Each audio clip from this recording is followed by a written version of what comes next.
খাদ্য গ্রহণে 19-20 হলেই পেটে সমস্যা দেখা দেয়। কিছু খাইলেই পেট ব্যথা সহ বিভিন্ন ধরনের উপসর্গ দেখা দেয়। আজকের আলোচ্য বিষয় পেটের সমস্যা আইবিএস নিয়ে। ইরিটেবল বাওয়েল সিনড্রোম আইবিএস হলো অন্ত্র ও পরিপাক তন্ত্রের একটি সমস্যা। আইবিএস হলো পেটের পীড়ার কয়েকটি উপসর্গ বা লক্ষণ সমূহের সমষ্টি। সারা পৃথিবীতে একটি প্রচলিত রোগের নাম আইবিএস। সাধারণত 20 থেকে 40 বছরের মহিলাদের এবং মানসিক অস্থির প্রকৃতির পুরুষের মধ্যে আইবিএস এর প্রবণতা বেশি দেখা যায়। তবে পুরুষের চেয়ে নারীরা প্রায় 2 থেকে 3 গুণ আইবিএস সমস্যায় ভোগে। পাশ্চাত্য দেশগুলোতে প্রতি 100 জনের মধ্যে 10 থেকে 15 জন আইবিএস সমস্যায় ভোগে। বাংলাদেশের একটি সমীক্ষা থেকে দেখা গেছে প্রতি 100 জনের মধ্যে 24 জন আইবিএস সমস্যায় ভোগেন। প্রতি 100 জন পুরুষের মধ্যে 20 জন ও প্রতি 100 জন নারীর মধ্যে 27 জন আইবিএস রোগে আক্রান্ত হন। সামগ্রিকভাবে এদের গড় সংখ্যা 24%। এখন পর্যন্ত এই রোগের প্রকৃত কারণ জানা যায়নি, তবে এটি খাদ্যনালী ও অন্ত্রের একটি রোগ। আইবিএস এর কারণ। আইবিএস নিয়ে বর্তমানে চিকিৎসা বিজ্ঞানীরা অনেক গবেষণা করছেন, কিন্তু আজ পর্যন্ত এই রোগের প্রকৃত কোনো কারণ পাওয়া যায়নি বলে একে ফাংশনাল ডিসঅর্ডারও বলা হয়। তবে আইবিএস এর কারণ ও প্রভাবক হিসেবে চিকিৎসা বিজ্ঞানীরা অনেক বিষয়কে চিহ্নিত করেছেন। এগুলোকে দুভাগে ভাগ করা যায়: মনোসামাজিক ও শারীরবৃত্তীয়। দুশ্চিন্তা, হতাশা, অতিরিক্ত মানসিক চাপ ইত্যাদি হলো আইবিএস এর মনোসামাজিক কারণ।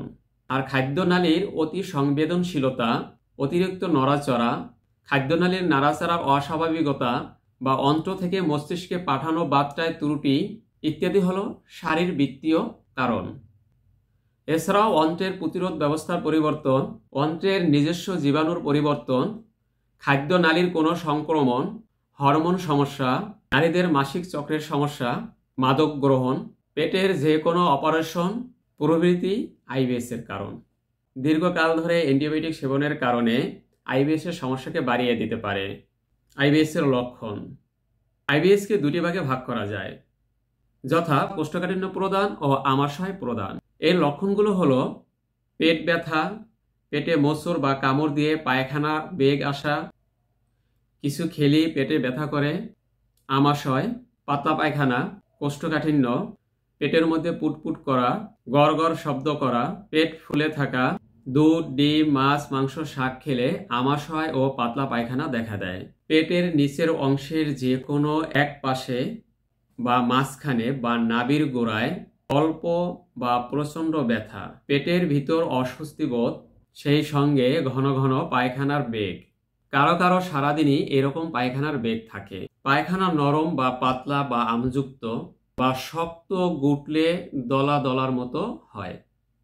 কখনো কখনো কারো কারো পায়খানার বেগ আসে, কিন্তু পায়খানা হয় না, হইলেও একেবারে অল্প হয়।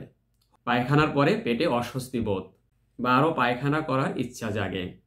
পায়খানা ক্লিয়ার হয় না, মনে হয় পায়ুপথের মধ্যে আরো মল রয়ে গেছে। সারাদিনই অস্বস্তি বোধ।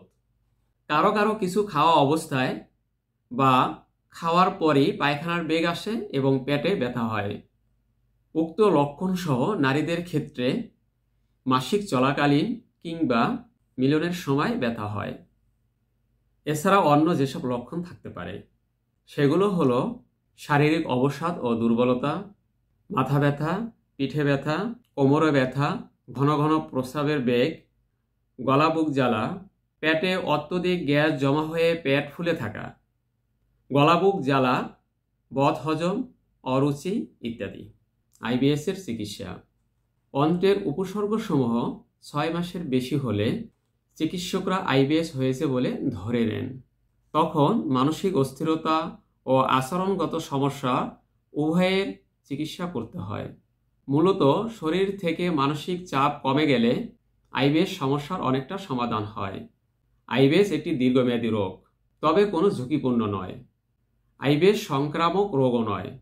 এই রোগের কারণে অন্ত্রে ক্যান্সার হওয়ার কোনো সম্ভাবনা নেই। সংক্ষেপে, ডায়রিয়া প্রবণ আইবিএসকে আইবিএস ডি, কোষ্ঠকাঠিন্য প্রবণ আইবিএসকে আইবিএস সি এবং উভয় লক্ষণ সমষ্টির আইবিএসকে আইবিএস এম হিসেবে অভিহিত করে সেই লক্ষণ অনুসারে চিকিৎসা দেওয়া হয়। আর এই রোগের জন্য সম্পূর্ণ প্রতিকারমূলক লক্ষণভিত্তিক চিকিৎসা হলো হোমিওপ্যাথি। হোমিওপ্যাথিক চিকিৎসকের পরামর্শ নিয়ে ওষুধ সেবন করলে ইহা সম্পূর্ণ আরোগ্য হওয়া সম্ভব। প্রাথমিকভাবে nux vomica, colocynth, pulsatilla, merc sol, ipecac, lycopodium, bryonia, natrum sulph, chelidonium majus, hydrastis can প্রভৃতি ঔষধ লক্ষণ অনুসারে যে কোনো একটি বা দুটি চিকিৎসকের পরামর্শ অনুযায়ী সেবন করতে পারেন। কিন্তু রোগের তীব্রতা, হ্রাস বৃদ্ধি, রোগের কারণ ও উৎস অনুসন্ধান, রোগীর আহার, নিদ্রা, রুচি অরুচি, ঠান্ডা গরমে, নড়াচড়ায় রোগের হ্রাস বৃদ্ধি, ধাতুগত ও মানসিক লক্ষণ ইত্যাদি উপসর্গ অনুসারে উক্ত ঔষধের ডোজ, মাত্রা, শক্তি একজন চিকিৎসকই নির্ধারণ করতে পারেন। তাই চিকিৎসকের পরামর্শ অনুযায়ী ঔষধ সেবন করা দরকার। আইবিএস রোগীর পরীক্ষা। আইবিএস রোগীর কিছু পরীক্ষা করার প্রয়োজন হতে পারে। সাধারণত উপসর্গের ওপর ভিত্তি করে আইবিএস রোগটি নির্ণয় করা যায়। রোগীর বয়স ও সুনির্দিষ্ট লক্ষণের উপর নির্ভর করে এক বা একাধিক পরীক্ষার প্রয়োজন হতে পারে। 40 বছরের কম বয়সী রোগীদের ক্ষেত্রে লক্ষণের ওপর নির্ভর করে রোগ শনাক্ত করা যায়। বয়স 40 বছরের ওপরে হলে কিছু পরীক্ষার প্রয়োজন হয়। তবে আইবিএস রোগীর ক্ষেত্রে এসব পরীক্ষার ফলাফল স্বাভাবিক থাকবে। পরীক্ষাগুলো হলো CBC, ALT, colonoscopy, thyroid hormone, মল পরীক্ষা ইত্যাদি। তবে কোলোনোস্কোপি অবশ্যই বিশেষজ্ঞ চিকিৎসকের মাধ্যমে করানো উচিত, কারণ অনেক সময় মলদ্বার ও বৃহদন্ত্রের ক্যান্সার রোগীদেরও একই ধরনের উপসর্গ থাকে। এজন্য আইবিএসকে অনেকে ক্যান্সার মনে করে ভয় পায়। এই উদ্বেগ থেকে তাদের পেটের সমস্যা আরও বেড়ে যায়। তবে এই বিষয়ে তাদের আশ্বস্ত করা উচিত যে এটি ক্যান্সার জাতীয় কোনো সমস্যা নয়। মনে রাখবেন, সঠিক হোমিওপ্যাথিক চিকিৎসায় আইবিএস আরোগ্য হয়। আইবিএস রোগীদের জন্য সতর্কতা। লিভার গবেষণামূলক প্রতিষ্ঠান দ্য লিভার সেন্টার ঢাকা এর গবেষণা মতে যেসব রোগীর দীর্ঘমেয়াদী লিভারে প্রদাহ এবং ফ্যাটি লিভার থাকে তাদের বেশিরভাগই কোনো না কোনো সময় আইবিএসে আক্রান্ত হয়। আবার যারা পায়খানার অভ্যাসের পরিবর্তন, পেট ফোলা, পেট ব্যথা বা অস্বস্তি, পেটের শব্দ, সুনির্দিষ্ট কিছু খাদ্য হজম না হওয়া এ জাতীয় সমস্যা নিয়ে আসে, তাদের প্রথম আইবিএস হিসেবে সন্দেহ করা হয় এবং চিকিৎসা করা হলেও পরে লিভার সিরোসিস ধরা পড়ে।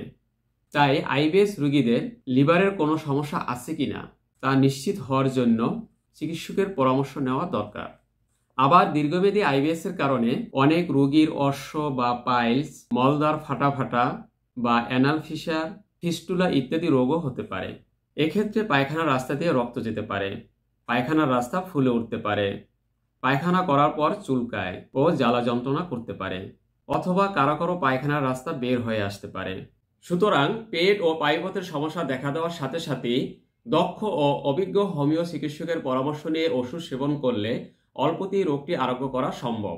এবং আইবিএস এর কারণে পায়ুপথে কোনো রোগ আসার সম্ভাবনা থাকলেও তা প্রতিকার ও প্রতিরোধ সম্ভব।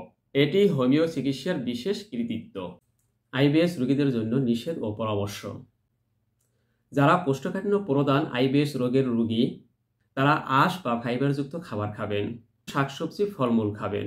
কলা পেটের জন্য উপকারী, তাই কলা খাবেন। কিন্তু যাদের সবরি কলা ও বিচি কলা খেলে কোষ্ঠকাঠিন্য দেখা দেয় তারা সবরি কলা ও বিচি কলা খাবেন না। আর যাদের আমাশয় ও পাতা পায়খানা প্রবণ আইবিএস এর রোগী তারা কাঁচা কলা, লাউ, জালি কুমড়া, পেঁপের তরকারি খেতে পারেন। ডিম, দুধ, ছানা, মাখন এবং যা খেলে পেটের পীড়া বেড়ে যায় তা সাময়িক সময়ের জন্য খাবেন না। নিয়মিত ব্যায়াম, মেডিটেশন বা যোগ ব্যায়াম করুন। দুশ্চিন্তা দূর করুন। দুশ্চিন্তা একেবারে দূর না করা গেলেও সহনীয় পর্যায়ে নিয়ে আসতে হবে। খাবারের পরপরই ঘুমানো যাবে না। এবং রাতের খাবার ঘুমানোর 2 ঘন্টা পূর্বে খেতে পারলে ভালো হয়। খাবারের পরে ও ঘুমানোর আগে কিছুক্ষণ হাঁটাহাঁটি করলে ভালো হয়। সকল প্রকার বাহিরের খোলা খাবার, ভাজা পোড়া ও ফাস্টফুড জাতীয় খাবার এবং যে খাবার পেটে সহ্য হয় না তা সাময়িক সময়ের জন্য বন্ধ রাখুন। আর একটি বিষয় মনে রাখা প্রয়োজন, প্রথমেই রোগী ও চিকিৎসকের মধ্যে একটা সম্পর্ক গড়ে নিতে হবে, তাহলে এই রোগের চিকিৎসায় ভালো ফল পাওয়া যাবে। রোগীর রোগের উপসর্গ কমে না বলে রোগী ঘন ঘন চিকিৎসক পরিবর্তন করেন। ঘন ঘন চিকিৎসক পরিবর্তন করলেই ভালো ফল পাওয়া যায় না, তাই ধৈর্য সহকারে এই রোগের চিকিৎসা নিতে হয়। প্রকৃতপক্ষে হোমিও চিকিৎসায় রোগটি আরোগ্য করা সম্ভব। চিকিৎসকের পরামর্শ অনুযায়ী ওষুধ সেবন করুন, সুস্থ থাকুন।